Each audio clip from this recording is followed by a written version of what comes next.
तुझं आणि माझं नातं खरंच खूप वेगळं आहे. ना नाव आहे ना कुठलं बंधन, पण तरीही मनाला फक्त तुझीच सवय आहे. दूर असलो तरीही जवळ असल्यासारखं वाटतं आणि कदाचित म्हणूनच हे नातं सगळ्यांपेक्षा खास आहे. खूप भोळा आहे ग मी. कधी सोडून जाऊ नकोस मला. खूप प्रेम करतो तुझ्यावर. प्रेमाचा कधीच विश्वासघात करू नको माझ्या. तुझी सवय झाली आहे मला. तू जीव पण मागशील तर हसत देईन तुला.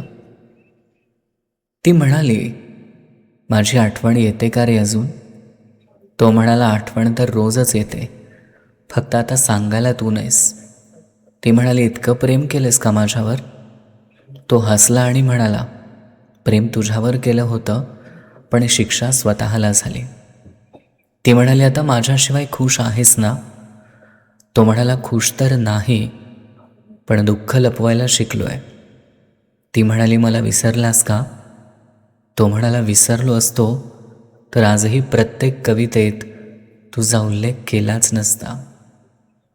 वापर करून सोडून देणाऱ्यांमधला मी नाही. तुझ्यावर प्रेम केलंय तर जीव ओवाळून टाकेल. तू सोडून गेल्यावर माझं काय होईल याचा विचार करून बघ. एकदा शांत बसून विचार कर. कारण कदाचित तुझ्यासाठी इथे फक्त दूर जाणं असेल, पण माझ्यासाठी ते पूर्ण आयुष्य कोसळण्यासारखं असेल. तुझ्या सवयी माझ्या प्रत्येक दिवसात मिसळून गेलेल्या आहेत. तुझ्याशी बोलल्याशिवाय दिवस पूर्ण होत नाही. तुझ्या आवाजाशिवाय मनाला शांतता मिळत नाही. तू नसशील तर या मनाला कोण समजावून घेणार? या डोळ्यांमध्ये साठलेल्या भावनांना कोण ओळखणार?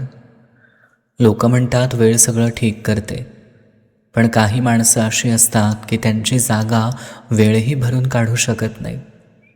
कदाचित मी जगत राहीन, सगळ्यांसमोर हसत राहीन, पण प्रत्येक हसण्यामागं एक न बोललेलं दुःख लपलेलं असेल. कारण तू फक्त माझ्या आयुष्यातील व्यक्ती नाहीस, तूच माझ्या आयुष्याचं कारण झाली आहेस.